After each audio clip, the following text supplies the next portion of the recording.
Assalamualaikum warahmatullahi wabarakatuh. Nama saya Farisa Nur Aini, NIM 2004845, akan menjawab pertanyaan seputar nasionalisme. Yang pertama, dalam kondisi seperti ini, apa saja tujuan bersama yang mengikat kita sebagai satu bangsa dan yang membuat kita merasa perlu untuk mempertahankan nasionalisme di Indonesia?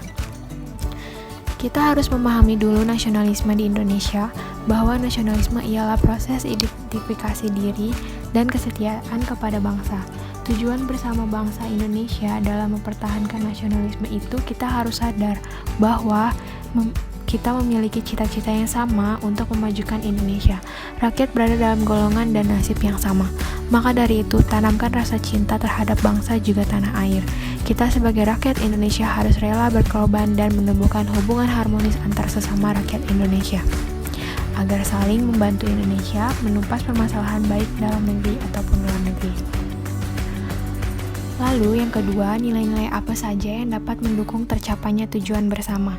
Tentu saja yang paling penting yaitu nilai Pancasila. Sebagai dasar negara Indonesia, dalam Pancasila terdapat 5 sila yang dapat diambil maknanya sebagai nilai yang harus kita tanamkan untuk tujuan bersama, seperti nilai agama, kehidupan bermasyarakat, nilai persatuan, dan nilai gotong royong. Pancasila mengajarkan rakyat Indonesia agar dapat bermusyawarah untuk menuju mufakat dan juga dapat menjaga kerukunan juga kesejahteraan bangsa. Jangan lupa tanamkan nilai nasionalisme sebagai identitas kita sebagai rakyat Indonesia yang cinta tanah air dan rela berkorban. Yang ketiga, bagaimana sih formula nasionalisme yang relevan dalam konteks transnasionalisme dan kewarganegaraan global? Tentunya yang tidak mengenal batas, baik itu ras, suku, budaya, asal negara, tingkatan, ataupun yang lainnya. Mereka bersatu atas dasar kebersamaan dalam mencapai tujuan bersama. Yakini untuk membuat dunia lebih baik dengan berperan aktif melakukan berbagai tindakan dan kontribusi yang nyata demi kemajuan masyarakat global. Yang keempat, bagaimana memahami berbagai perubahan dan evolusi makna nasionalisme itu sendiri. Yang pertama, mengingat kembali bahwa kita semua adalah kesatuan di dalam Indonesia. Kita memiliki tujuan dan cita-cita bangsa yang sama. Jangan terlalu terhanyut dengan globalisasi dunia sehingga melunturkan budaya bangsa. Rakyat Indonesia harus mampu berkontribusi dalam mewujudkan tata masyarakat yang sejahtera, bermartabat, dan berkeadilan. Harus bisa berperan di panggung internasional menjadi sarana untuk menyosialisasikan nilai-nilai luhur. Yang kelima, apakah kebijakan mengadopsi kewarganegaraan ganda atau beberapa kewarganegaraan bisa diterapkan di Indonesia tanpa mengurangi nasionalisme bangsa ini?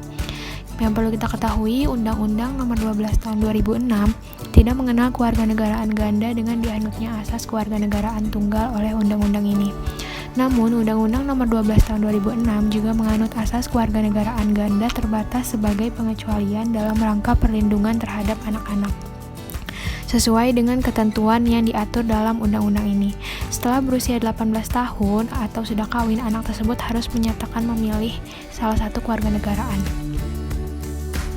Lalu yang terakhir ada apakah elemen-elemen yang mengikat kita sebagai satu bangsa dapat ditumbuhkan, dipelihara, dan diperkuat seiring dinamika kehidupan berbangsa, bernegara, dan bermasyarakat.